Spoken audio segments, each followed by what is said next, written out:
Em sessão do plenário, o senador Eduardo Girão convidou para uma audiência pública que ouvirá familiares dos presos políticos no Senado na próxima quinta-feira. O senador lembrou que houve um evento na semana passada em que foram ouvidos familiares e representantes da Associação de Familiares dos Presos Políticos que expuseram situações terríveis de flagrante injustiça.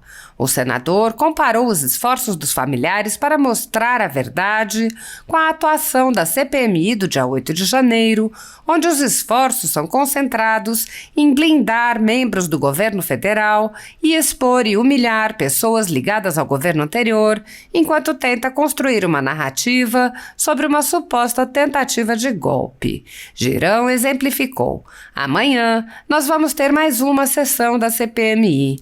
Amanhã está marcada a oitiva do senhor Tenente-Coronel Mauro Cid, que era ajudante de ordens do governo anterior, e ele vem depois do Fishing Expedition, depois daquela ação equivocada, onde se vai, faz uma busca e apreensão de qualquer coisa.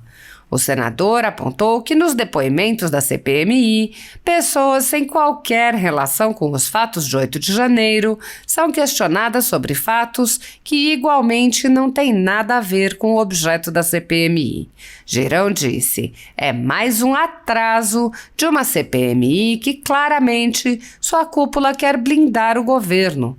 Fica chamando gente que não tem nada a ver, fugindo do escopo da comissão, que nós, historicamente, sempre foi um instrumento da minoria, da oposição, e foi tomado, foi assaltado por parlamentares que nem sequer assinaram a CPMI. Olha a inversão de valores.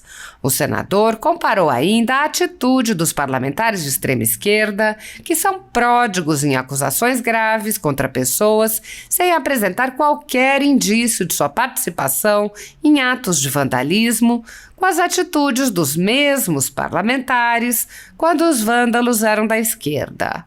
Girão relembrou uma série de indícios da omissão ou mesmo participação do governo Lula nos atos do dia 8 e lembrou a importância de não penalizar pessoas inocentes. O senador afirmou: apesar de tudo isso apontar para um aparente domínio das trevas, é o que estamos vivendo, não podemos desanimar e muito menos desistir.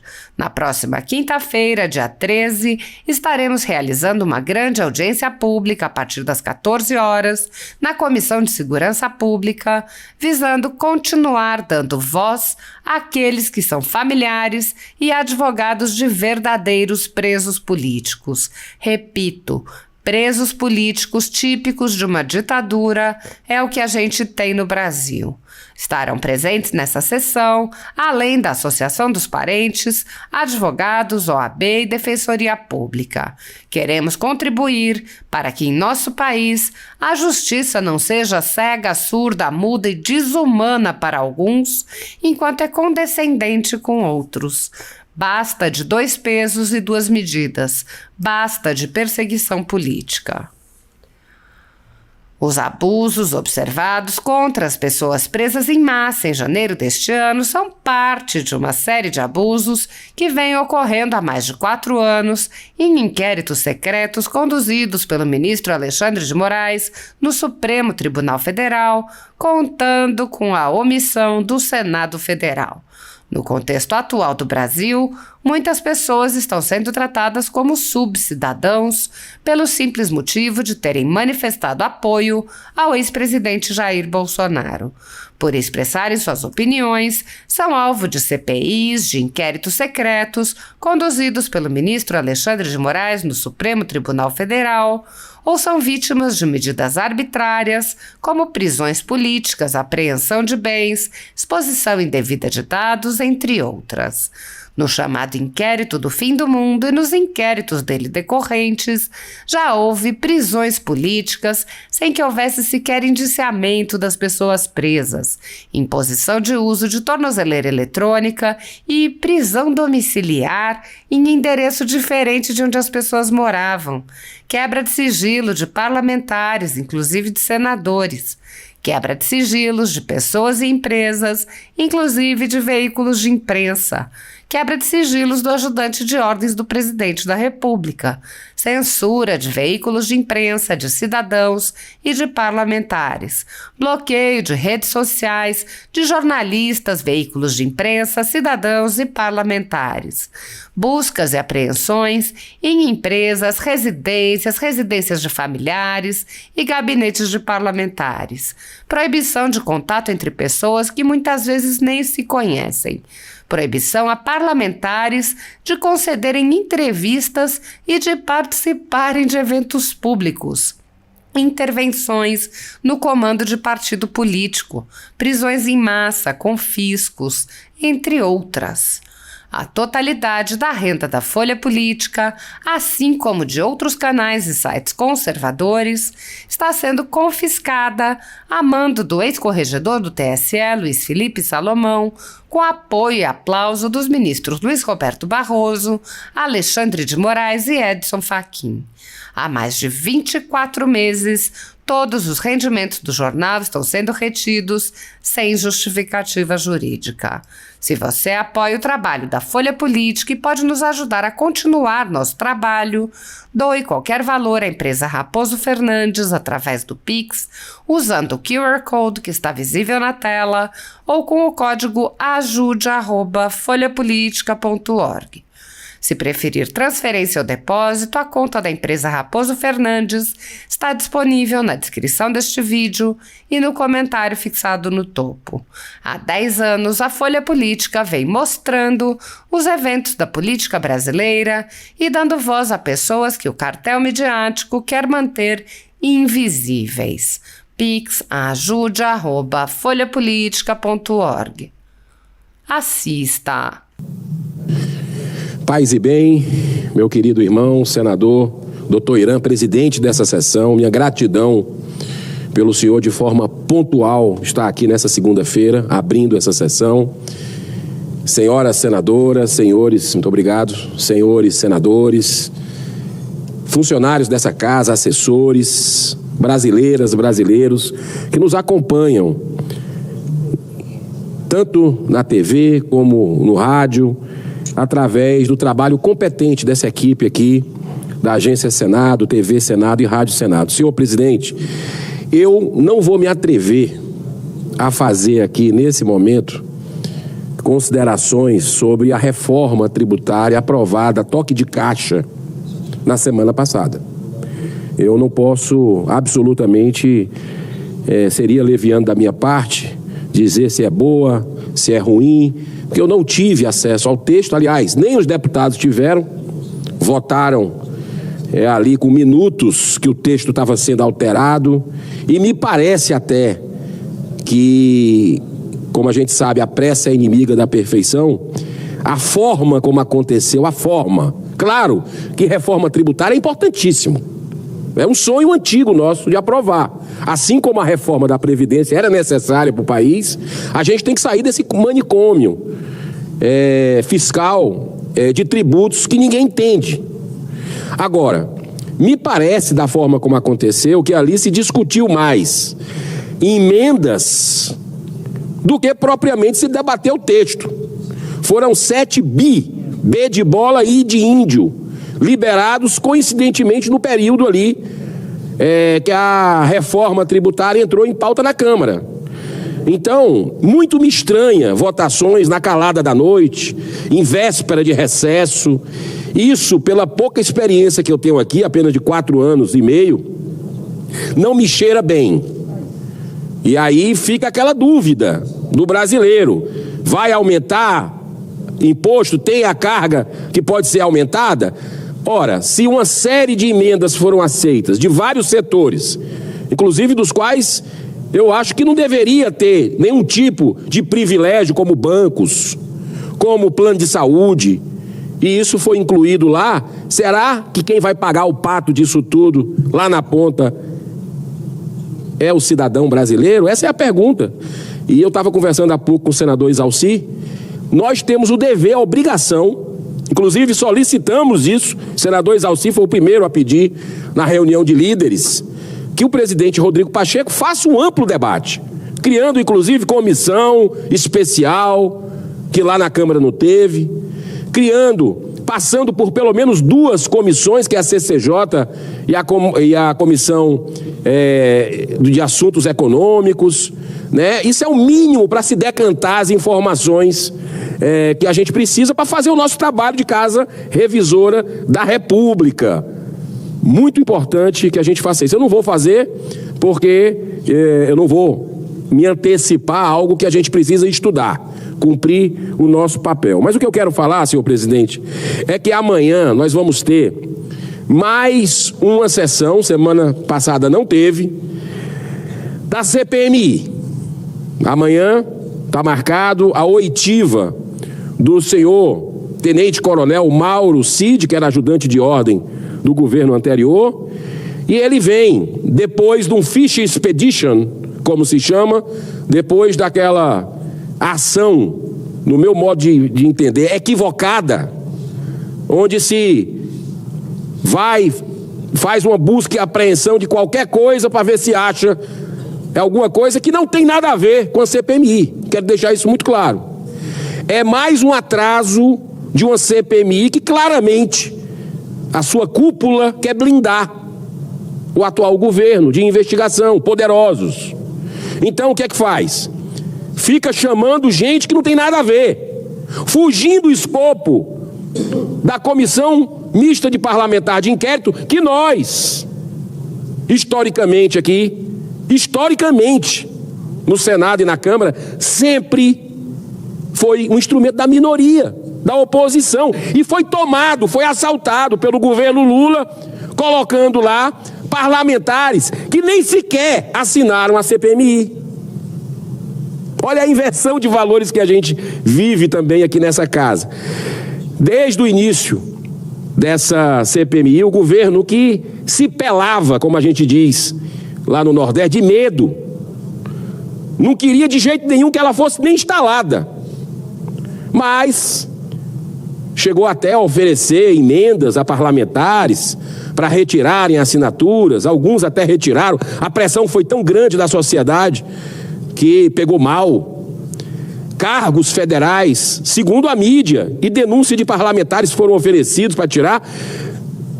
E estava naquele banho-maria, mas lembra do que aconteceu? Aquelas imagens da CNN foram vazadas, com o general do Lula, G. Dias, recebendo os invasores como se estivesse recebendo convidados para uma festa. E ficou mal aquela imagem de servindo até água junto com a sua equipe. Como ficou péssima a imagem de um repórter que tem que ser chamado na CPMI, se essa CPMI quer ser séria, se tem alguma chance ainda de fazer um trabalho sério, tem que chamar o senhor Adriano Machado, que é o repórter, aquele repórter fotográfico da Reuters, que aparece naquelas imagens vazadas da CNN, ele quase fazendo um ensaio fotográfico. Peraí, não quebra assim não, quebra desse ângulo aqui. Que história é essa, rapaz? Tá pensando que vai enganar quem? Até quando vão blindar para chamar o senhor Adriano Machado? Tem que ser votado amanhã. Nós vamos pedir para que seja incluído na pauta para chamar. Como também as imagens do Ministério da Justiça. O ministro Flávio Dino ministro da Justiça do Brasil, pediu às vésperas, um dia antes dos atos do dia 8, a Força de Segurança Nacional. Onde é que estava a Força de Segurança Nacional? Ninguém viu. Até hoje ninguém sabe. Agora, as imagens do Ministério da Justiça, será que estava lá? Ninguém tem acesso. O governo Lula decretou sigilo, segredo. Se nós estamos fazendo um trabalho de investigação parlamentar, nós temos que ter acesso a essas imagens, para que toda a verdade venha à tona. Então amanhã nós vamos ter mais um dia perdido, que nada tem a ver com a CPMI, mas nós vamos cumprir o nosso dever.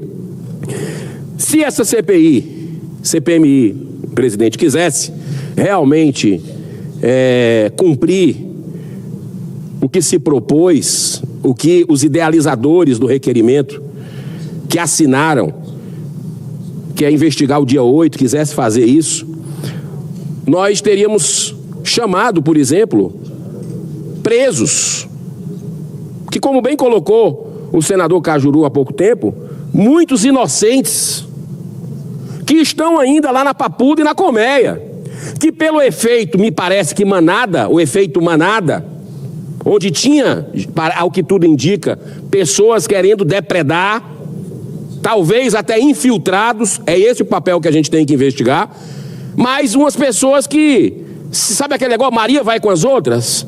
Entrou na curiosidade, viu e estão presas até hoje. E teve uma imagem que marcou o brasileiro nesse final de semana, rodou na internet, que foi 2 crianças, uma de 8 e outra de 3, recebendo a mãe, que foi liberada sexta-feira, estava presa há 6 meses com o pai. Sabe quem que estava cuidando das crianças, presidente? A irmã. A irmã teve que trancar a faculdade, deixar um emprego para cuidar dos irmãos menores, que os pais estavam presos.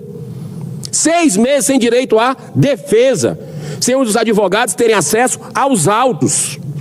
Cadê a turma dos direitos humanos, que enche a boca para dizer que defende os direitos humanos no Brasil? Sumiu todo mundo.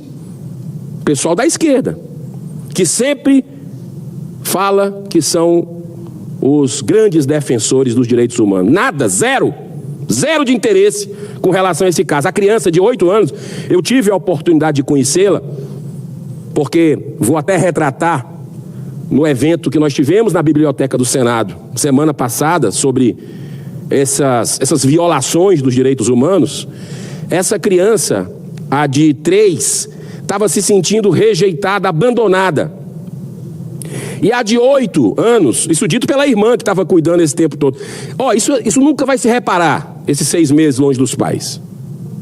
Mas a criança de 8, totalmente desmotivada para a vida, não queria mais estudar. Esse é o Brasil da pseudodemocracia que a gente vive hoje. E que a gente precisa, pelo menos nesse parlamento, denunciar aos 4 cantos. E se tiver aqui fora do Brasil, eu vou. E tenho certeza que outros colegas parlamentares vão comigo para denunciar o que está acontecendo aqui na nossa nação.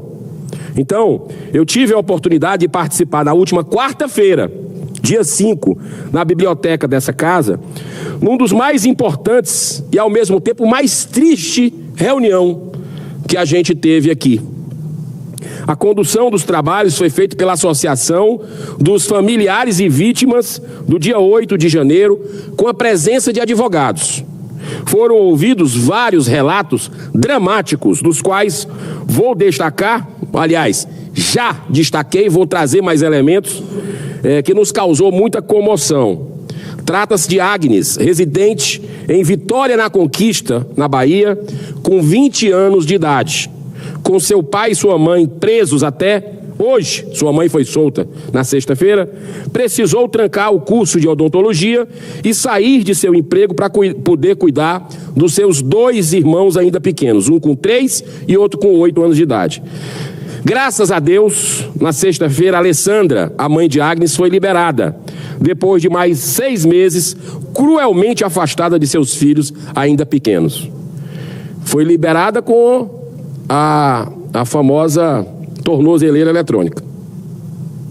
Vários outros relatos, confirmando o que presenciei em 2 visitas que fiz à Papuda e à Colmeia, como impedimento de visita de familiares que não conseguiram comprar as vacinas da Covid, não conseguiram comprovar que tomaram a vacina. Também a permanência de pessoas idosas e doentes, com comorbidades, sem o devido cuidado. Tem gente lá ainda, doente, que está preso. Ninguém está olhando para essas pessoas.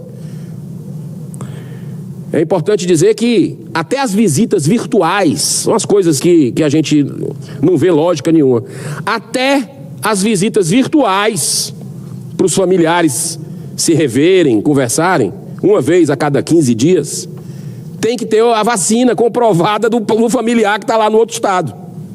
Como é que vai pegar alguma coisa ainda na altura do campeonato? Não faz sentido. Além disso, persistem as reclamações dos advogados sem acesso dos autos, audiências de custódia sem respeito ao devido processo legal e principalmente a falta de individualização das condutas. É perverso, senhoras senadoras, senhores senadores. É perverso o que está acontecendo com a manutenção da prisão de pessoas inocentes por mais de 6 meses, numa lamentável aplicação do padrão 2 pesos e 2 medidas. Precisamos lembrar, aí eu queria ver a turma dos direitos humanos, que em 2006, cerca de 500 integrantes de um braço do MST invadiram e depredaram o Congresso Nacional, ferindo mais de 50 pessoas. Em 2017, mais de 700 ônibus chegaram a Brasília, trazendo manifestantes que invadiram e depredaram 4 ministérios, causando até incêndio em protesto contra o governo Temer. Nessas manifestações violentas, ninguém, vou repetir, ninguém ficou detido. Mais do que 2 meses, sendo todos liberados. Teve uma fila de parlamentares lá visitando, de parlamentares tentando livrar as pontas daqueles que ele chamava de manifestante, que fizeram isso, incendiaram tudo. E agora chama essas pessoas que entraram de terroristas, deixando muito claro que quem errou tem que pagar, seja de direita, de esquerda, infiltrado, enfim. Mas a gente tem que saber individualizar para entender o que cada um fez. Nem os celulares eles estão tendo acesso. Os presos estão preocupados com os celulares deles. Querem que a polícia mostre o que é que tem lá, analise o que é que tem lá. E essa informação ninguém sabe. Estão até se falando aí de possibilidade de destruir o celular dessas pessoas que não têm onde guardar. E ali pode ter muita prova para a gente descobrir a verdade sobre os fatos. É muito interessante o que está acontecendo. É importante a gente perceber que agora, nesse momento, pais e mães de família que no dia 8 portavam apenas a bandeira do país em defesa de valores como a família, o patriotismo e a liberdade, estão sendo tratados como golpistas e terroristas. Muitos manifestantes que sempre se manifestaram de forma ordeira e pacífica diante do quartel, que, aliás, foi o próprio, não sei se vocês lembram, as próprias Forças Armadas do Brasil que fizeram uma nota conjunta dizendo que as pessoas poderiam ficar lá. A gente precisa lembrar disso, senador Exalci. Teve uma nota conjunta dizendo que podia ficar lá no quartel. De modo algum, tiveram qualquer participação nos deploráveis depredações dos prédios públicos dos 3 poderes da República. Muitas pessoas não vieram de lá para cá, ficaram lá. E quem ficou lá foi preso, foi humilhado também. Agora, por que o governo Lula, logo quando assumiu, não iniciou junto com as Forças Armadas, uma desarticulação das pessoas que estavam em frente aos quartéis? Me parece que foi um pouco leniente com relação a isso, no mínimo incompetente. A CPMI serve justamente, senhor presidente, para isso, para fazer a distinção adequada de quem esteve lá para se manifestar pacificamente e quem vandalizou. É preciso que haja esse discernimento para não penalizar injustamente pessoas inocentes. Por isso, vamos insistir até o fim na CPMI para o conhecimento da verdade e o consequente restabelecimento da justiça e do Estado democrático de direito em nosso país. A imagem mais degradante da inversão de valores com a aplicação dos 2 pesos e 2 medidas continua sendo a do ex-governador do Rio de Janeiro, Sérgio Cabral, condenado em 3 instâncias a 425 anos de prisão pelos crimes de corrupção, lavagem de dinheiro e organização criminosa. Depois de ter permanecido apenas 6 anos em regime fechado, foi liberado pela Justiça para cumprir a pena em prisão domiciliar, no conforto de suas luxuosas mansões. Apesar disso, senhor presidente, de tudo isso, apontar para um período de aparente domínio das trevas, é o que nós estamos vivendo, não podemos desanimar e muito menos desistir. Na próxima quinta-feira, essa é a boa notícia que eu queria trazer a esse plenário. Na próxima quinta-feira, dia 13, estaremos realizando uma grande audiência pública a partir das 14 horas na Comissão de Segurança Pública. Se eu puder me dar mais um minuto, eu concluo. Visando continuar dando voz àqueles que, na realidade, são familiares e advogados de verdadeiros presos políticos. Repito, presos políticos típicos de uma ditadura é o que a gente tem no Brasil. Estarão presentes nessa sessão aqui pertinho, na Comissão de Segurança Pública do Senado, na quinta-feira, 14 horas, e você está convidado. Além da associação dos parentes, nós vamos ter os advogados, a OAB e a Defensoria Pública.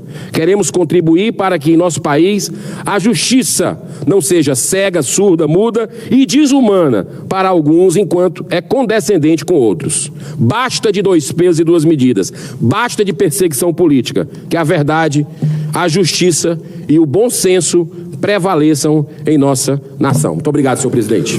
Obrigado, senador Eduardo Girão. E o próximo inscrito.